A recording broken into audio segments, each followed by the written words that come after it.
and then what happens after that. It was a real adventure to write that book. So now with this petition to the Obama White House, this is not the only or even the first petition that's been sent to that White House. Our friend Stephen Bassett, who runs Paradigm Research Group and has been a real activist in this field for years, of course, did a petition earlier in the fall asking or really demanding that the administration acknowledge the reality of an ET presence. Well, they have not acknowledged that, of course, but they did reply to his petition because he achieved the then threshold of 5,000 signatories. In the course of his having that out there, they raised the bar to 25,000, but they couldn't do it retroactively. Yeah, isn't that crazy? You have to wonder, is there a coincidence going on here? Makes you wonder. So they raised it to 25, but in his case, he got over the 5, and so they did give a response. It was really lame. A lot of people have heard about it. It came out in early November. So as a result of that, Steve decided he was going to do a follow-up petition and sent a copy of it to Bryce and myself before it went out. And it's not that we didn't like it. I think we thought it was fine, but we felt that his follow-up petition was a little more specific and in some minds maybe a little more arcane than we wanted. So we thought, let's see what happens if we put together a more general, mainstream-oriented proposal and what we really wanted. And Bryce, I have to say, did the bulk of the draft of that. I thought, I don't know, do we really want to do this? I got so many other projects to do. A petition, really, for real?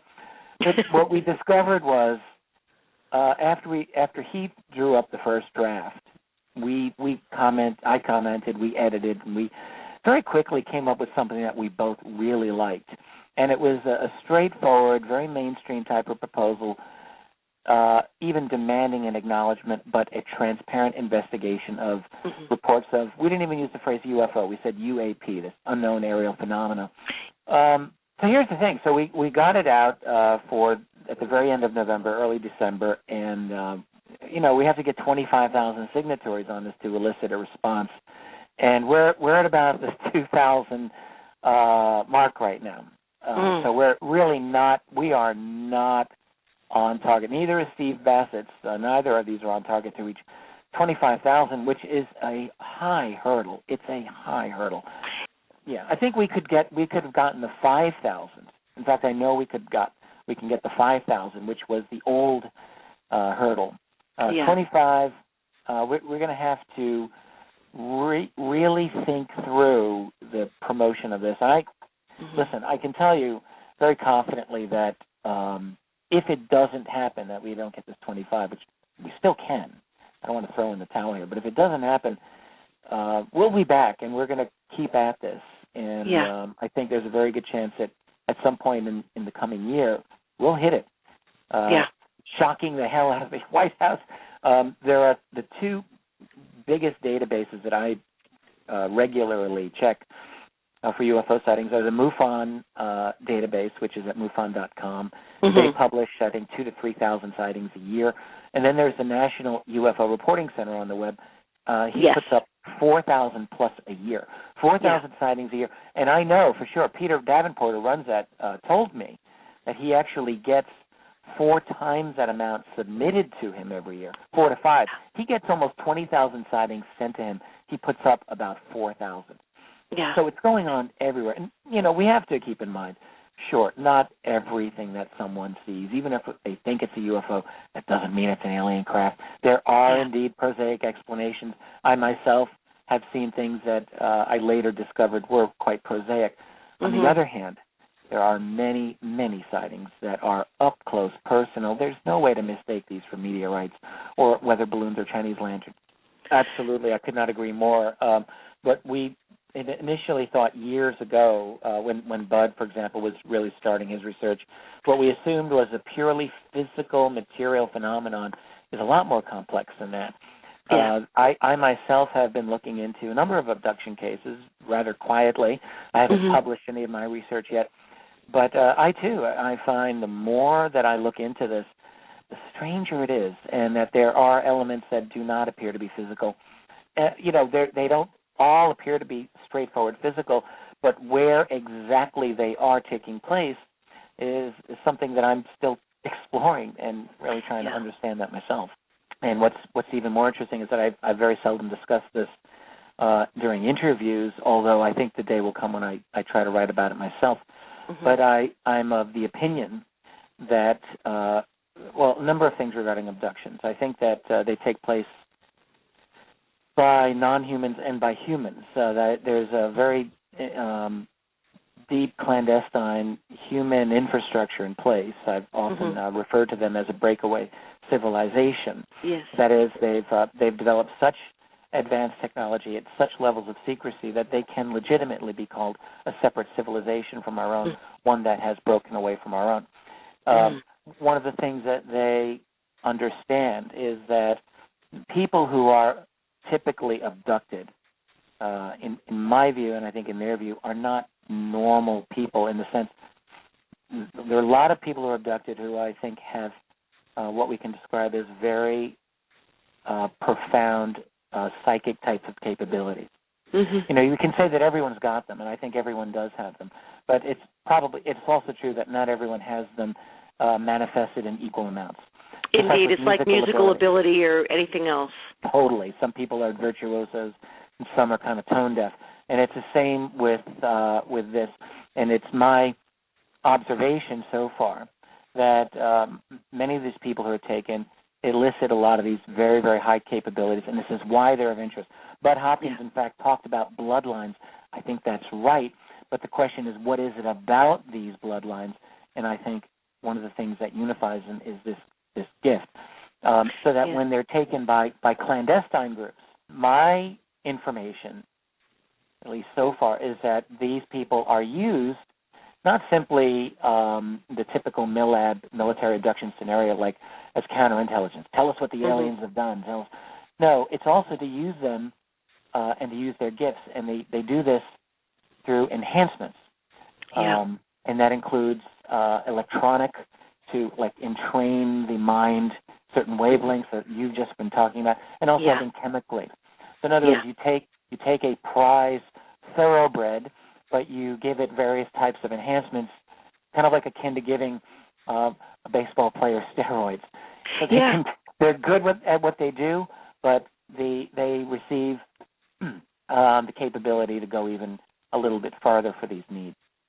I think that I completely agree with you in this regard, and also, you know, I have worked with people who have received enhancements in various forms, and in fact then display a much greater PSI factor, if you will, in their everyday lives.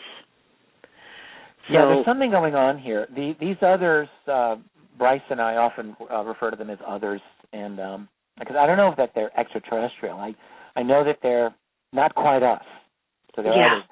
In fact, going through my writings over the last decade, I discovered that I'd been using the phrase others to describe them almost from the beginning of my activity in this field. I think back in 2002, 2003, I was using this phrase. But anyway, whatever these others want, they are interested in our capabilities in this way. It's important to them, and it's important to the Black Ops groups as well. And part of it I've actually come to speculate or even believe is that it's not simply the ability to see things like remote viewing. That's important. That's important for them, but also the capability somehow, in a sense, so crazy, but to interact time reality. So in other words, not just to see across space, but to see across time, and dare we say it, to influence these other dimensions of reality in some way or another. Well, people are having what I would have to call multidimensional experiences.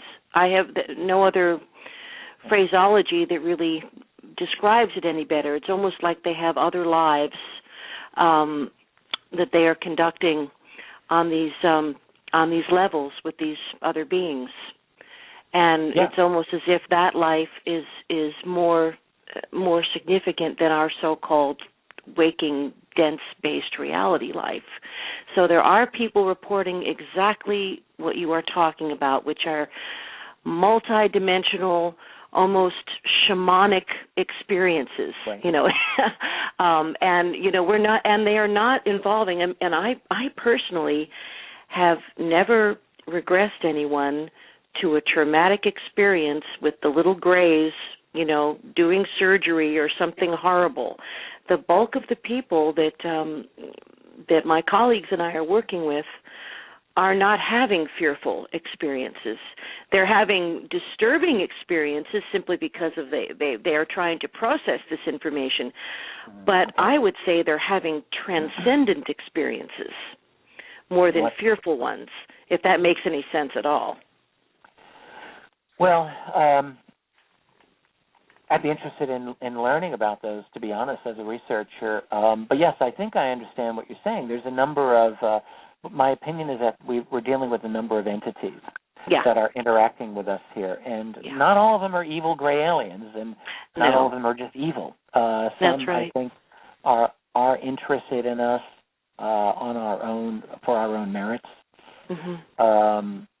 The impression that I've been getting from looking at everything that I see is that we're dealing with a polygon. That not all advanced beings are necessarily ethical, but some are.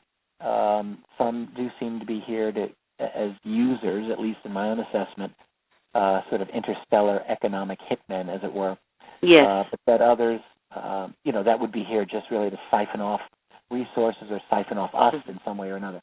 Mm-hmm. But there are those who seem to be much more benign. The impression that I have gotten in looking at my research is that those beings are a lot less prominent, though, in interacting here on our plane. Yes, and of course,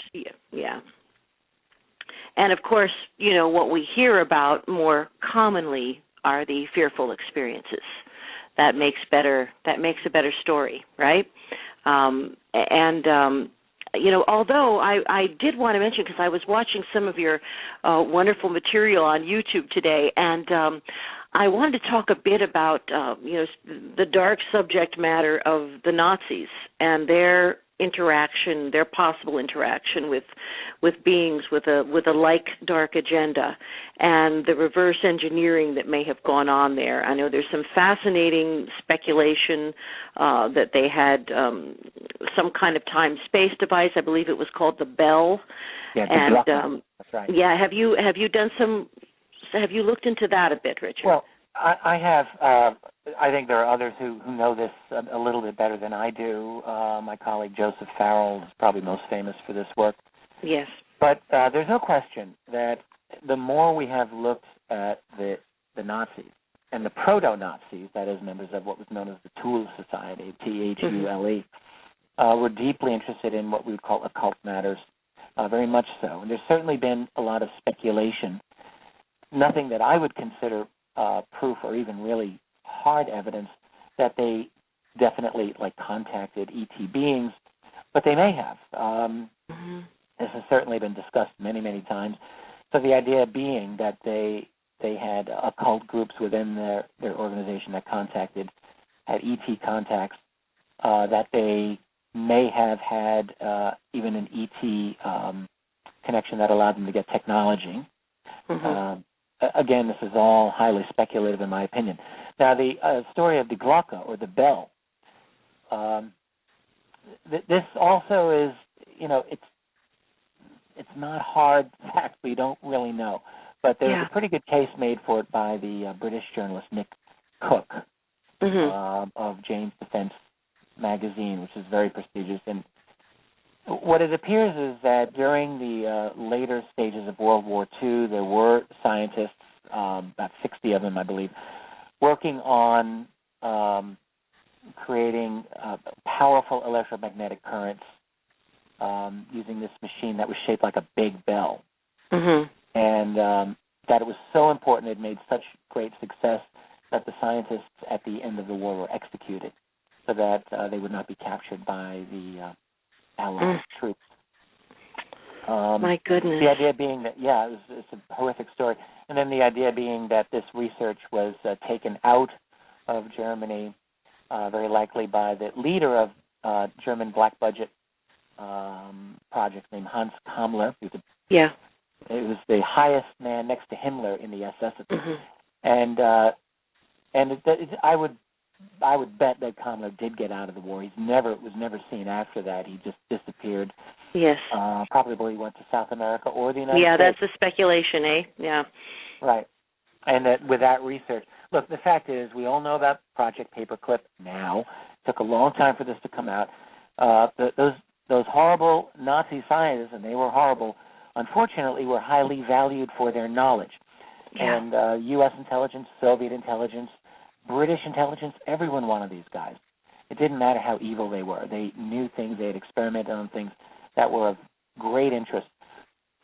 We know for sure that the German scientist Victor Schauberger, who had been really forced by the SS during the war to work on disc-shaped flying saucer type prototypes, that Schauberger was detained by U.S. intelligence for over a year after the war until they were done with him. So we know for sure that U.S. intelligence was really interested in this cutting-edge German research and development. Absolutely. So, absolutely, yeah. Look, there's something there. I mean, when I wrote my first volume of history over a decade ago, I will be the first to tell you I did not take seriously enough these claims that the Nazis had really made breakthroughs. And I no longer agree with my original assessment. I do believe that the Nazis had some serious technology. The question is, I say serious science. The question is, how much does that account for the early 1940s UFO phenomenon? And this is where I differ with some people, whereas I do think that the Germans had some very, very serious technology. I'm not persuaded, I guess is really more accurate, to think that actually explains the UFO phenomenon of the 1940s and 50s. There's just too many sightings. Yeah, there's just too much. I think that there might have been a number of groups of ETs who were very concerned about our nuclear naissance, as it were. I think that we had a combination of things going on, just as you do. But, Wernher von Braun allegedly, according to Bill Burns, admitted that, or confided rather, that he and the Germans were collaborating. They had help from an alien being or beings. I haven't heard that. Well, I'd like to know where Bill Burns got that story himself, because he, of course, did not speak to von Braun directly. Von Braun no. So I'd like to know. Everything comes down to the source. It always comes down to the source. The one source that one always hears about with von Braun is that of Dr. Carol Rosen. And I know Carol, and she's a really, really nice individual. And she has claimed for years that when she was von Braun's secretary toward the end of his life, that he had stated to her, Carol, be careful, because what they're going to do is, when the Cold War's over, they're going to use terrorists to subvert, to control people, and then when that doesn't work, they're going to pull out the ET argument, and don't let them do that. I'm not saying that isn't true. In fact, it could very well be true. Of course, how we interpret that is an entirely different matter. Of course, did von Braun really, truly speak from policy, or was he speaking from his opinion? And all of these are not known. The other von Braun story you're telling, I have to confess, I hadn't heard. I've heard other von Braun stories.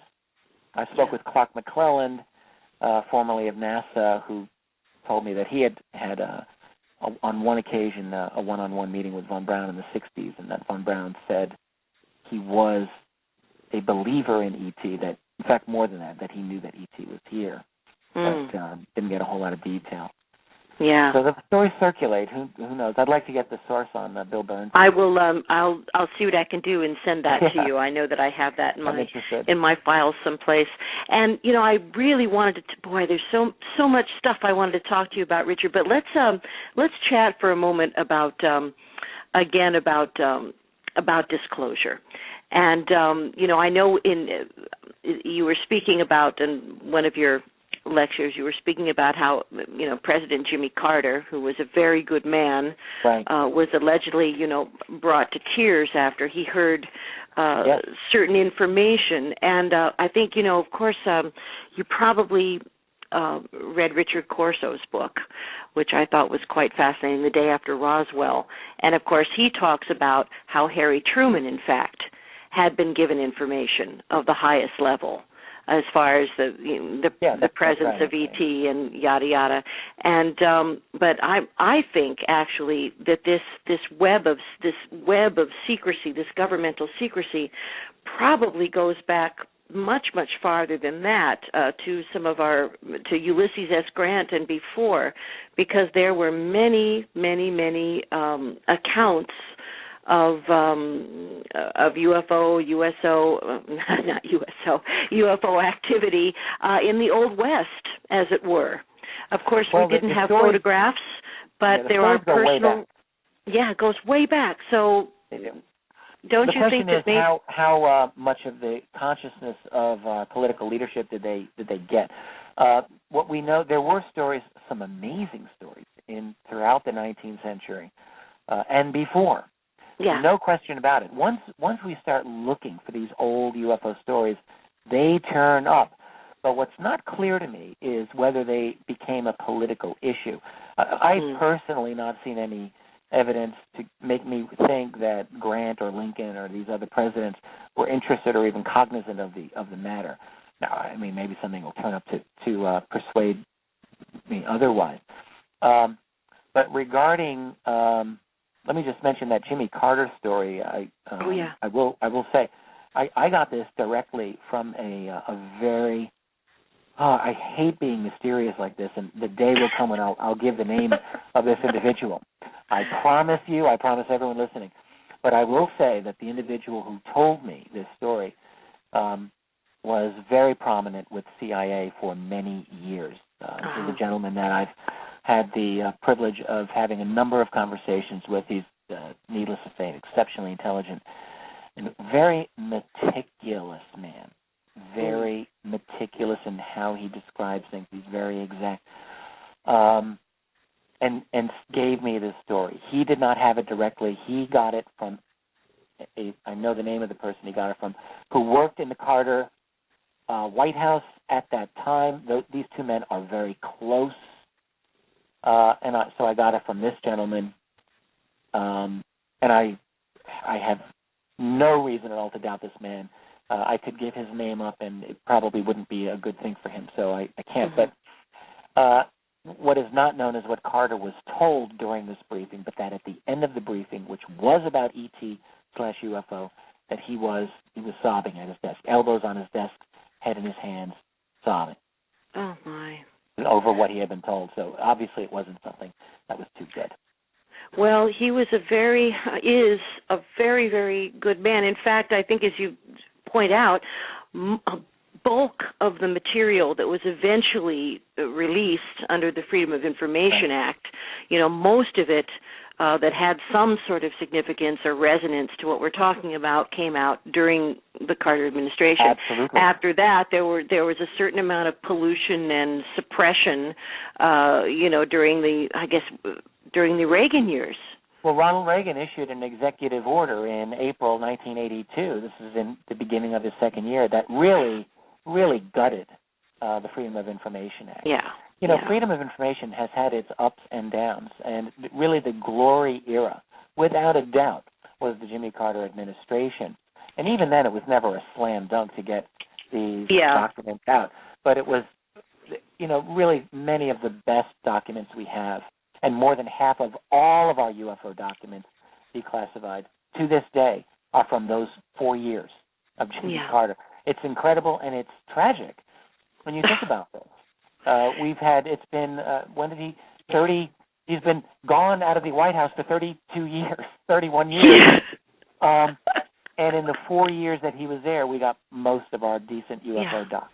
That's pathetic. Well, as I know, I live in Canada now, but of course, I live through, we're kind of from the same generation, and, the optimism that I had as a young person, it just was beaten out of me pretty much by the Reagan administration and the other right-wing things that happened in the United States that turned it. In fact, I mean, look at the Disclosure Project. When in God's name was that? That was Stephen Greer's Disclosure Project. Was how many years ago? Well, really during the late 90s into the early 2000s, essentially. It's about a decade ago. Where all of those really wonderful people got up and told the truth at the, in front of the press conference there was May of 2001. So 10 years ago. And what's happened? I thought, and what's happened since that time? Here we are again trying to get a petition together to, for information that is. It's immoral to keep this information from the American people. And the Black Ops budgets, I can only imagine. I mean, just think, in fact, I think you touched about this a little bit when I saw you at the UFO conference in Exeter, when you discussed actually the width and breadth of the budgets that our guest estimated to be involved in the Black Ops. Yes. Well, we don't know how much. There's so much. You have an official black budget, and we actually don't even know what that is. But the best mainstream estimates of the black budget, and simply by black budget, there's two ways to understand black budget. One is the official, very narrow version, which is that percentage of federal spending that is classified. Mm-hmm. So of the military budget, which is now over $500 billion every year, good grief, it's $600 billion plus now. Of that, Wired magazine and I think the New York Times estimated things like $30 billion is black budget, which is chump change. That's nothing. That was the estimate that we had in 1990, 91, 20 years ago. So you're going to tell me that the black budget hasn't grown at all? The real black budget we're not simply dealing with federal tax dollars. I mean, that's important, but we have to keep in mind that there are all kinds of very profitable, highly illegal activities going on in this world. Drug trafficking and securities fraud, stock market fraud being two of the big ones. Intelligence agencies around the world, CIA and all the others, they all want this money, because if you're going to subvert elections, raise private armies, conduct secret assassinations, or create a UFO infrastructure that's off the grid, you need a lot of cash, and you need it to be unvouchered. Mm-hmm. You need like a big slush fund, and public money from taxes is not going to be sufficient, very possibly.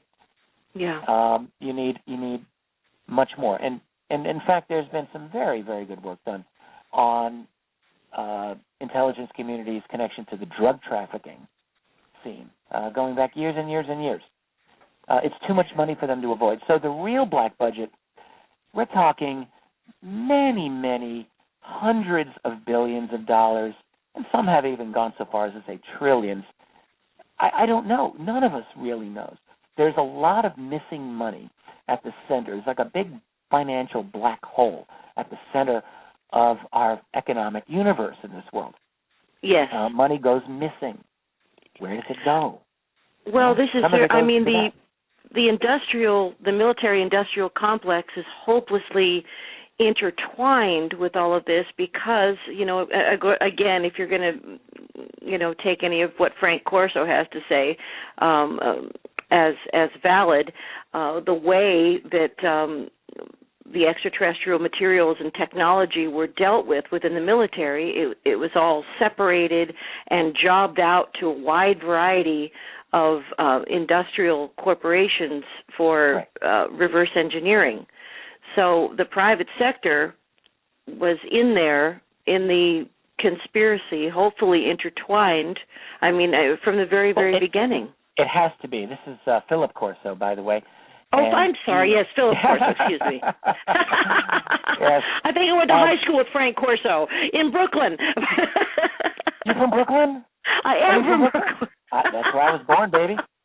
That's right. I could tell. I could tell by your your thorough approach. Well, that's right, man. Don't screw with Brooklyn. You know what I'm talking Never. about? Never. So here's the thing.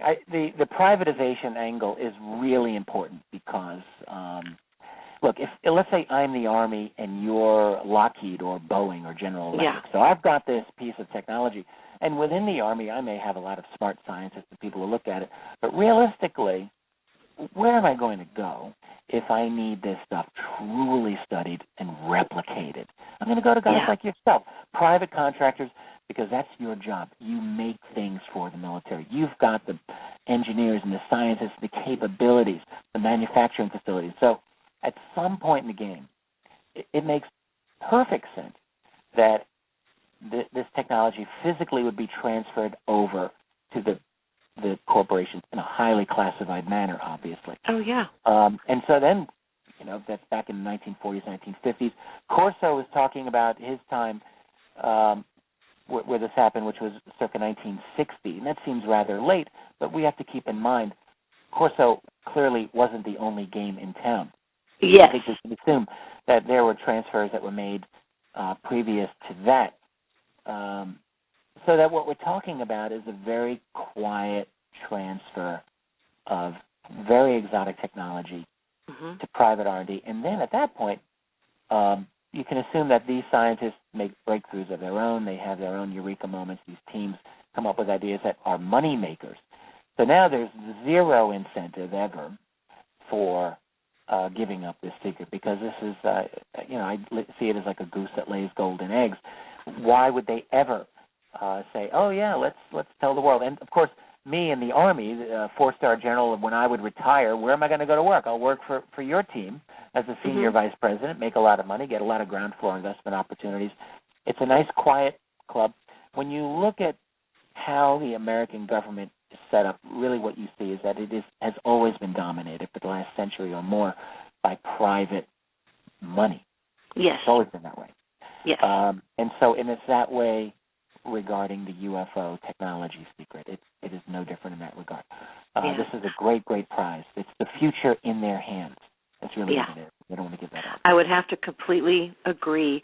And let's talk you have a wonderful actually phrase here or word that I think is fascinating, and I would love it if you just chat a bit about this, exopolitics. And this is part and parcel of the new philosophy or the new way of thinking or behaving after disclosure. Is that correct? Sure. Well, this is certainly not a phrase that I coined. That was coined a little over a decade ago by Alfred Weber, who wrote a book by that title called Exopolitics. And it's an apt phrase. I think it describes very succinctly a whole array of things. I mean, exopolitics means a lot of things to different people. But fundamentally, the way that Bryce and I formulated it in our book, After Disclosure, it's really the politics of us and them, ultimately, and everything that means. And in a sense, what AD, After Disclosure, is about, it's a reformulation of exopolitics, or a fresh formulation of exopolitics. My own feeling has been that over the last number of years, many people, and I don't want to make this a blanket statement, but a lot of people who have been writing about exopolitics, I have felt have taken a somewhat utopian view of the matter, and a utopian view of disclosure, for that matter. Yeah. In other words, the idea that, yes, we need disclosure to, end the lies and secrecy, which I certainly agree with, and that disclosure will then allow these radically advanced technologies to be liberated for the betterment of humanity. As some people, Stephen Greer has put it this way, to make the deserts bloom, for example, end world hunger and so forth. Yes. I've always been a little more skeptical that disclosure will immediately solve these problems. I think it's very likely that disclosure will cause many problems, and that ultimately we have to have it. We must have disclosure, but one of the things that when Bryce and I explored this idea is we believe that there's going to be a great deal of upheaval in our society, and it could last for generations. I mean, think of it this way. Let's look at petroleum. which in many ways is the core, one of the cores of the UFO secret. Because look, whatever these objects are using to fly or get around with, it's not petroleum. It could be controlled fusion, it could be cold fusion, it could be zero-point energy. They're using a source of power that's certainly allowing them to do things that gasoline and jet fuel can't allow them to do. So Indeed. Implicitly, there's going to be, this is a threat to the world's largest industry, at least petroleum, if not the largest, one of the top couple of largest industries in the world. Yes. That's a good thing in the sense that humanity, we all know we cannot be a petroleum society indefinitely. That's going to cause a lot of problems. Yeah. So we need a new solution. And in the UFO phenomenon, implicitly, is that solution. On the other hand, by quickly moving away from a petroleum-based society, we've got trillions of dollars of infrastructure investment in the petroleum industry. And those individuals who own it are not going to take it lightly. Oh no, they're hanging by their fingernails, their talons. Right. We can even see this, reflected. Right. We can see this in conservative politics where they're fighting against any kind of movement away from fossil fuels and eco sense of any sort. Yeah. That's what the right-wing people want. And I oppose them as much as you oppose them. I'm just saying that I think that a movement away from petroleum is not going to come without bumps in the road. It's going to be a difficult thing. I mean, our society is set up right now to be a petroleum-based society, and unless we can have an instantaneous transformation to free energy or whatever, and I doubt that'll happen, it's going to be a difficult. We've got a global financial system that's dependent upon, really, is petroleum as its foundation. There'll be difficulties along the way, social difficulties as well. Not everyone's going to take the news about highly advanced entities, even if they're seen as benign. They're not all going to take this well. There's going to be a certain percentage of people who really will freak out, and I don't see any other way to put it. Can you imagine down there in the Bible Belt below the Mason-Dixon line, those evangelical Christians, how this is going to completely blow their entire little narrow spectrum? I agree. Well, this is the other part of it. How will they actually believe? Evangelicals in the U.S. and elsewhere. I've spoken with many of them in preparation for writing AD. And, in general, there's going to be a lot of them, not all, but many, who will see this as a demonic Luciferian phenomenon. Right. And, well, that's right. That's their thing. Yeah, the fallen angels. They will see it. Yeah. Well, I mean, I can understand if someone doesn't believe that at all, that it seems, it almost seems laughable, but it's not laughable to them, and they're going to take this very seriously. And I will add that I also see certain dark elements to some of these, what we call others. They're not all beings of light. So. The evangelicals are going to have, there's going to be a huge cultural divide here between, on the one hand, lots of folks these days who call themselves light workers. They see these entities primarily as very positive and beneficial. They're going to be on one side of this spectrum. On the other side are going to be evangelical Christians who will not see it the same way. And how will it get resolved? I have no idea. It's going to take years, maybe generations. I know. I think about my kids who are, and who have such insight and who are so special coming into the world, and it does give me a bit of hope, because I really think that the young people that, particularly I mean in Canada, because our issues of racism and things of that nature are greatly minimized. It's a multicultural society, and happily so. But I think that the young people coming in are coming in with special gifts to transition us. I really do think so. And I'm just, I'm hoping for the best. But I concur with you. It's like any kind of transition or birth or anything like that. There are birth pangs, and with our our entire global economy intertwined and based on fossil fuels, even the introduction of zero-point energy and other things of that nature will be wild and woolly, and I hope we're going to have some help. That's all I can say. Well, now, actually, did you have a chance to ever meet Zecharia Sitchin when he was living? Did you sit on some panels with him? Sadly, no. I never had the pleasure. I would very much have liked to have chatted with him. I have a number of friends who knew Zecharia Sitchin, some who knew him pretty well. So I have a lot of Zecharia Sitchin stories that I've gotten from them and from other researchers, but no, I never met the man. Well, his work for our listeners out there, of course, we've talked about Dr. Sitchin many times, and he's the author of the 12th Planet series of books, and basically he was one of a small handful of people in the world who could read and translate and understand ancient Sumerian, and did a lot of translation from what's referred to as the cylinder seals. And of course, the Sumerians were, to our knowledge, the earliest sophisticated society on the planet, and there was a huge leap there, basically from Stone Age man. Well, they invented writing, and they invented. Pardon me? They invented writing, and they invented the wheel. Both of them. Yes, and all kinds of other stuff, I think. And there is a according to Sitchin, we are in fact largely the progeny of the Nibiruns who resided on the 12th planet in our own solar system and came here without warp drive or any fancy technology. They came here in an analog way on ships with, I think, fuel. And in the most ancient of times, 10 million years ago or longer. And we were talking earlier about the bloodlines, and the interest in certain people on our planet.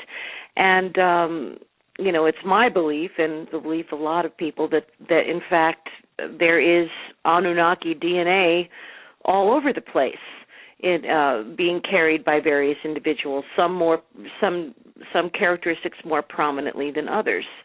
But if in fact we are a genetic experiment, as it were, we have really nothing to be afraid of in our progenitors coming back to help us with this transition. And that, of course, there are some folks that are maintaining that philosophy that as we move into the new era, as the Mayan calendar ends, of course, it's supposedly demarks rather the return of Nibiru, which has a 3,600-year orbit, something like that. That's what it is said. I'll just bluntly tell you that I'm not a strong believer in that theory. I just don't. I don't find it compelling. That doesn't mean that Sitchin didn't. That the Sumerians may not have believed it themselves, and that it is. I mean, it could well be in those cylinders. Of course, I don't read Sumerian cuneiform, but even if it is, that to me is not evidence that there is such a planet. In my opinion, there's always talk that I hear about the return of Nibiru. I heard it all this year. Yeah, it's big topic.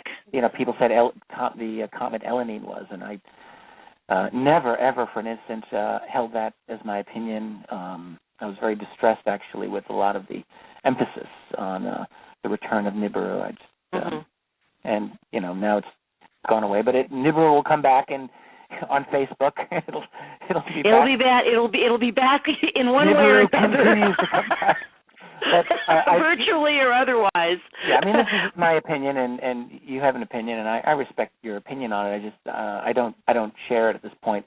I do feel that his work is of value, of great value, potentially, and the idea of the bloodline going that far back, I also think is very intriguing, and if this ties in with abductions, well, why wouldn't it? Maybe that's the tie-in.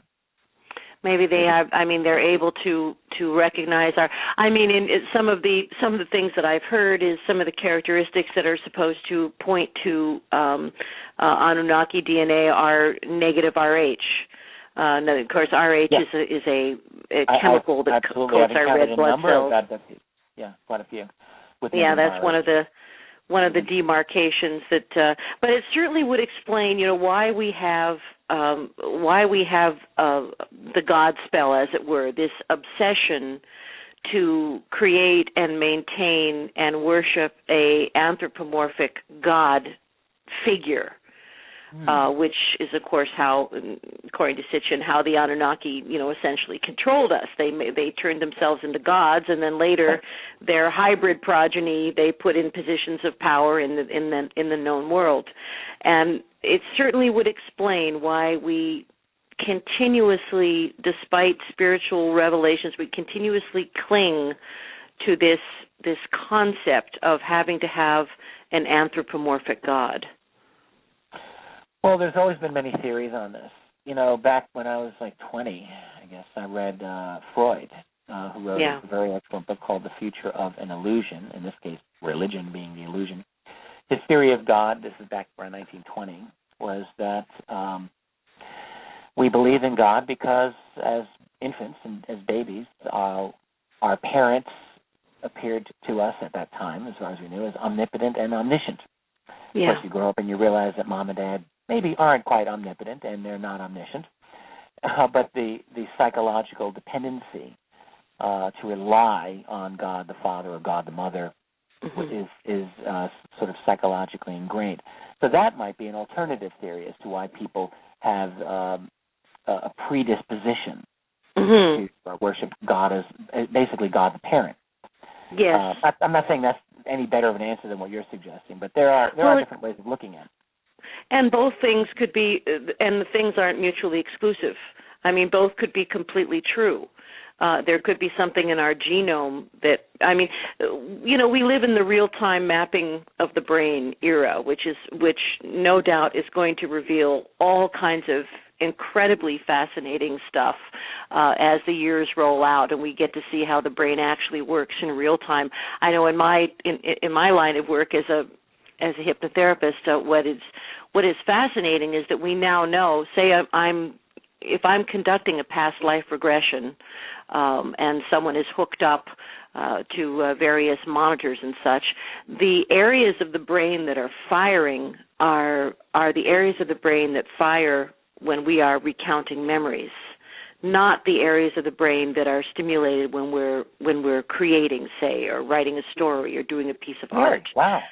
Yeah, so we know for sure that whatever is happening, whatever is resonating, it's occurring in the memory centers of the brain, which is a whole new. We now have actual proof for what many people have said since the dawn of time. That we have multiple lifetimes, and that information is in fact contained in our deep memory centers. So when people are under and they're experiencing and recalling these different lives, they are not lying. They're not creating, as it were. Yeah. Well, I will just add that I've developed my own belief in two things here. One is the existence of a soul. I think many people here listening probably do. I don't come to these beliefs easily. I can never believe in something simply because I want it to be true. I have to believe in something because I'm really persuaded. And I'm persuaded that we have this part of us that's separate from our physical body, that is independent, ultimately. Yeah. And then the other thing that I have to come to believe is that there are multiple lives that people live. I'm not always convinced that every past life regression is accurate, but I do believe that some of them are uncanny.